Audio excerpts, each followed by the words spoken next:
To keep it going, I'd like now to introduce Isis Kutruli, a name that's been mentioned many times because she's a fundamental bridge of the psychedelic research and the psychedelic community. She is a PhD candidate also under Dr. Tomáš Palníček at the Národní ústav duševního zdraví, the National Institute of Mental Health.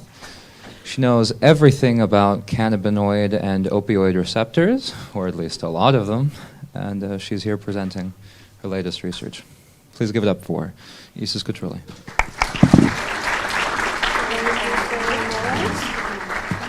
Great. I'm shorter than Marek. I'm shorter than most of the people here. So it's this? Yeah. I don't know. I know we are running late all the time, but I don't know if I could steal some time. I'm asking permission from the authorities to share with you the story. Yes, you're the authority. Many authorities here. Okay, so because I think it's really nice and important how I eventually am here. And, well, I don't know exactly where it began, but I can tell you this. I was a master's student in Greece, and I wanted to study psychedelics, I don't know, definitely since high school, maybe even earlier. And, of course, you cannot do these things in Greece. And so I had to keep in touch with the psychedelic communities and the blogs and the foundations. And so I was Googling, where can I go? I was supporting the whole thing by myself. So basically, the first psychedelic conference that I went was Insight in Berlin, and it was organized by MIND Foundation. And this was just like a psychedelic experience, a life-changing experience for me. So it was the first time actually where I went there, and I felt like, ooh, there are really a lot of people out there who share the same interests as me, and we can talk the same language, and actually motivated me and inspired me to keep on going, looking for this.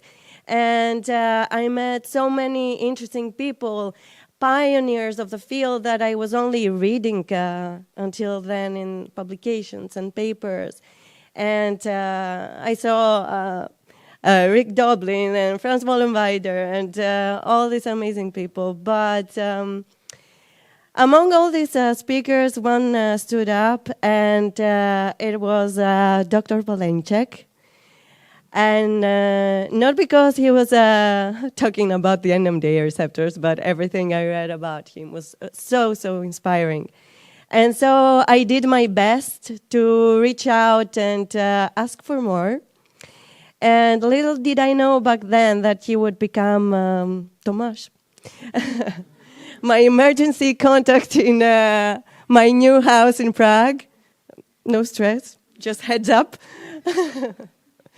And so here I am doing my PhD and having a talk for MIND. So I'm absolutely grateful.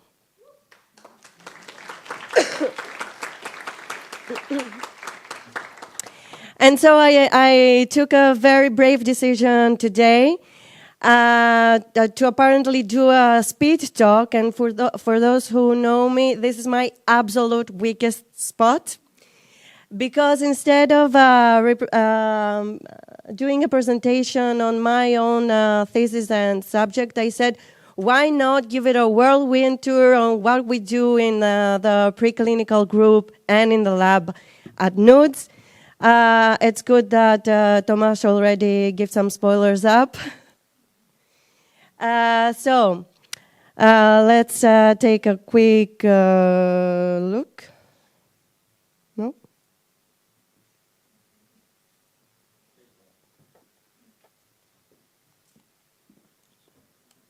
Oh, okay. Not this? Okay, so basically in the lab we look at two fields.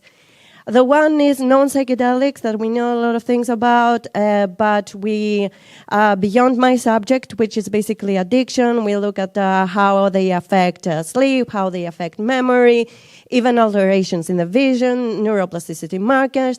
But the other part has to do with checking novel compounds that we know little things about, and we use our battery of assays to check them.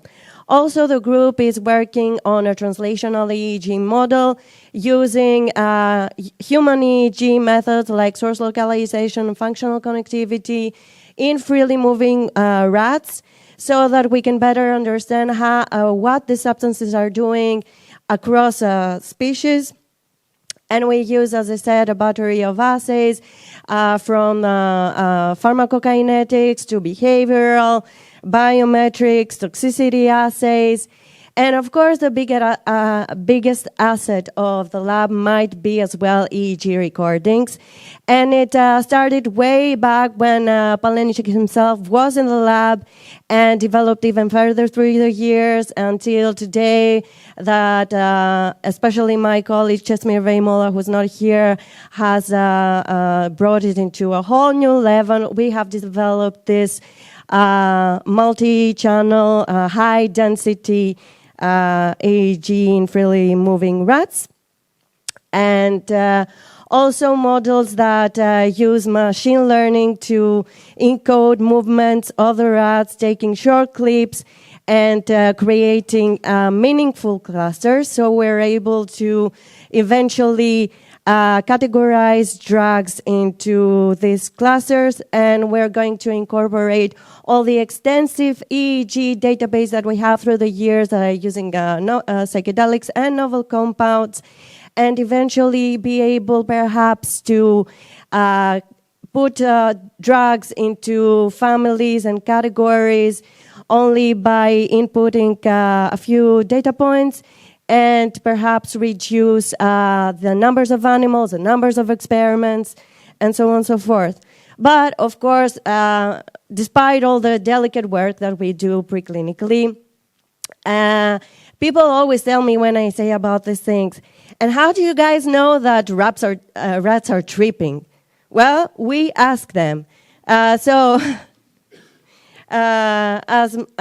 Tomas mentioned, there's Česmír who's designed this protocol, and basically he trains the rats to distinguish between stable or moving scenes, which they get right because they get rewarded every time, and they're very successful at it. But it turns out that under psychedelics, they mess up.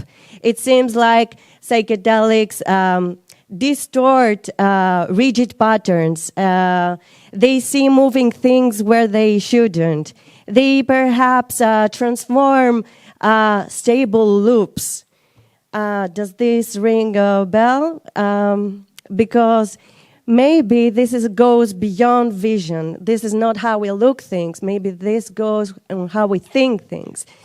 And this is exactly what we are also using in addiction. So, because addiction is a very rigid pattern characterized disorder, which is has compulsive drug seeking, a loss of control over drug use, and vulnerability to relapse.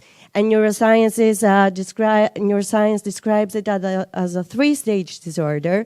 And this is not just behavioral, it's also biological.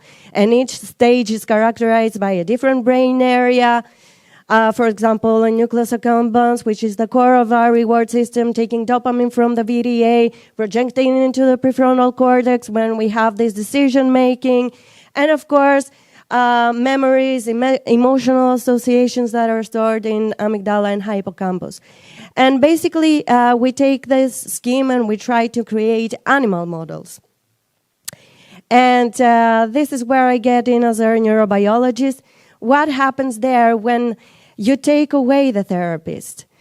Because, of course, clinical trials and naturalistic studies and people's stories are very emotional, very relatable. But what is the psychedelic blueprint per se? what are the neurobiological mechanisms of actions. And animals and preclinical research allows us to perhaps break down the levels of these effects. So, of course, it's not only one. It goes through from the mystical experience that is reflected in a whole network reorganization to downstream molecular changes, increased neurotrophic factors, probably some epigenetic modulation along with receptor system modulation. And so, excuse my sexy voice. The most common model we use when we do addiction studies is the intravenous self-administration. And there we basically implant permanent catheters into rats where they learn how to self-administer a drug. So the rat gets into a chamber and it learns that by pressing a lever, it gets the reward, which is the infusion of a drug. And this is usually paired with a cue light or a tone. So basically, classical Pavlovian training. And this goes on until the establishment of addiction. Every day, the rat goes in the chamber pressing the lever. And then follows the drug-free period. Commonly, extinction is used. What that means is that the rat goes on, presses the lever, no drug is there, only saline and infusions, and there are no cues. So basically, at some point, he lets go. He stops pressing, and so the behavior that was before acquired is now extinguished. And then comes the reinstatement, the judgment day, where you present the rat with some stimuli, could be a little bit of the drug itself, so we can remember how it is to be high, or a stressor, or some cue that we paired before, like the tone or the light. And we measure how crazy it will grow when over this stimuli, and this is our proxy for relapse. So you can tackle many things in this model, and you can see many things that have to do with addictive behaviors, like withdrawal symptoms, or drug seeking, or craving, and so on and so forth. And this is exactly what we did, and I'm going to present you my first results with testing psilocybin and ibogaine. And most of you know psilocybin is this serotonergic hallucinogen that acts primarily through the 5-HT2A receptor. And so we used exactly the scheme that I showed you, starting with acquisition. We used cocaine dose escalation. So basically we think that this model's better for the human condition, which is basically from recreational use to compulsive abuse. And then went on to the extinction. No cocaine, just saline. Rats were randomized in 2 groups. And the psilocybin group, also we use, we think, novelty here, psychedelic dose escalation. So on the first day of extinction, low dose of psilocybin, then midway of extinction, a high dose of psilocybin the 5th day. And when they had stopped pressing, 10 days, we did cue-induced reinstatement, presented basically the stimuli again, and assessed relapse. So what did we see? Well, here you see the intakes on cocaine, and during the extinction, we saw a significant difference between groups. One day after the high dose of psilocybin, we saw that the psilocybin-treated rats were pressing a lot less the levers, which means reduced drug seeking. In reinstatement, unfortunately, no significant results. There is a trend, but we do see a more stable, uniform behavior in the psilocybin-treated rats through their extinction training. This might imply for facilitation of extinction learning. Also, most importantly, psilocybin rats did not reach their maximum intake again. Going on to ibogaine, which is a little bit dirtier drug, we might say, with a very wide pharmacological profile. We did exactly the same. By now you know the drill, same protocol. Again, ibogaine dose escalation, low dose on the first day of extinction, high dose midway, and Q-induced reinstatement. Again, same pattern during acquisition, and what you know, exactly the same pattern during extinction. We see a significant difference between rats that persist for 1 day after the high dose of ibogaine, where the rats press less, and this implies less drug seeking, and no significant result in Q-induced reinstatement. Also, again, the same pattern when it comes to their behavior, more uniform behavior. So takeaway messages from my studies. Well, neither psilocybin nor ibogaine were prevented relapse when the rats were faced with their triggers, but both of them show signs for facilitation of learning during extinction, and also both of them show less erratic behavior, which might imply a reduction in compulsivity and might imply a protective role. Also to note that our dose escalation protocol seems to have translational relevance for other studies. There are a lot of things that we could discuss, but there's no time. But I just wanted to mention how important across all studies we see timing and dosing is, and also whether we are modeling for extinction or abstinence. So basically, if the rats are put into their chambers, if they are unlearning the cues or not, if this model is exposure therapy or cold turkey, what is it? And maybe that we shouldn't put together in the same model when it comes to different drugs, because yes, they're both psychedelics, but maybe psilocybin is a perfect add-on when it comes to psychedelic therapy because it enhances learning. But maybe ibogaine is most powerful when people need to stop craving, need to stop withdrawal symptoms immediately just to survive. So we have this dilemma: are we enhancing learning, or are we modulating craving conditions and withdrawal symptoms? And I don't think that these are mechanistic questions about the model. I think it goes right at the very heart of the psychedelic therapy, because we need to pair the correct drug with the correct therapy context, right? And future directions, well, everything that I mentioned that we are doing in the lab, to refine the model, put more groups, contextual withdrawal, and abstinence as well. Also analyze the reinstatement because with time beans, because now we're looking at the 2-hour session, and maybe the significant results are in the 5 first minutes or the 10 first minutes. And maybe when we're looking at the 2-hour sessions, it's averaged away. Also, we're working on the epigenetics and the microbiome analysis, and we are investigating proliferation markers in the nucleoside compounds, and hope to do more about the transcriptomic profile. And thank you very much to all my great team. Of course, none of this would be possible without the incredible support of my supervisor, Tomasz, and all my dear colleagues that have been actual friends since day one I was here in Prague, and they have been a huge hug for me. But if I would mention one, I would really like to thank Clara, because she's been my superstar, and she's been actually the hero and the quiet force of all our preclinical team. She's doing everything. She's making after midnight phone calls. Are the rats pressing the levers? Are we going good? So thank you. Thanks everyone in the team. I'm really grateful to do this work, and sorry for the extra time.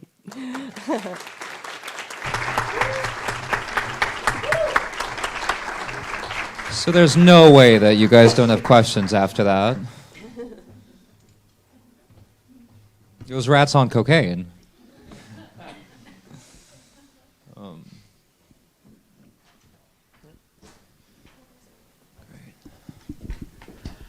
In these studies, how much do you care about the environment in which the rats live? Because I think I read about the studies where how much the fulfilling the environment was for the rats, the less they were addict, basically.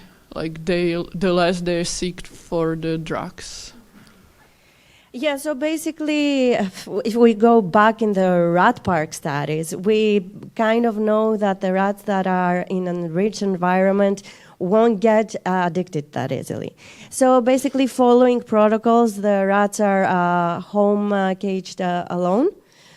And we do the psychedelic administration in their home cages, if that answered your questions. And they are alone like all the time, or they're in the same room, but they are alone in their cage, and they're alone all the time. Okay, thank you.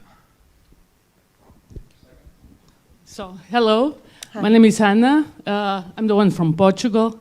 And I wanted to ask you a question. Well, first of all, I'm so happy that rats are finally having a good time in human laboratories. Know, right?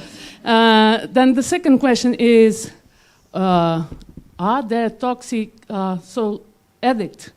So difficult to find, to do some experiences on a group of addicts?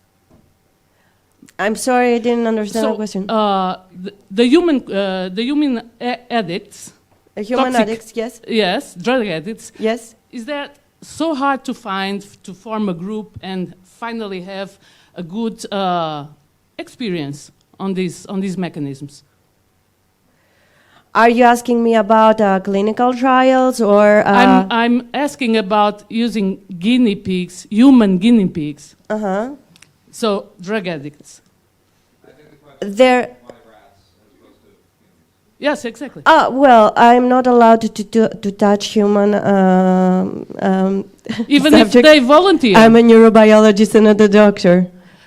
Oh, okay. So, but for experience-wise, in my studies, I mean, in life, I do, but. Okay. Just but curious about it. I am not sure. I am sorry. I'm not sure I understand the question. But there are a lot of clinical trials that are going on with psychedelics in addiction. It had started all back from the from the 30s. Alcoholics Anonymous were discovered by someone who actually saw the potential of LSD, and then we have all these clinical trials that are running now, from tobacco to opioids and stimulants, everything basically. Krupitsky's studies with ketamine in the 90s. We have taken the insights what psychedelics can do on addiction from humans. And now we're using animals to delineate what their underlying neurobiological mechanisms. So this is my work as a neurobiologist, if that answers your questions.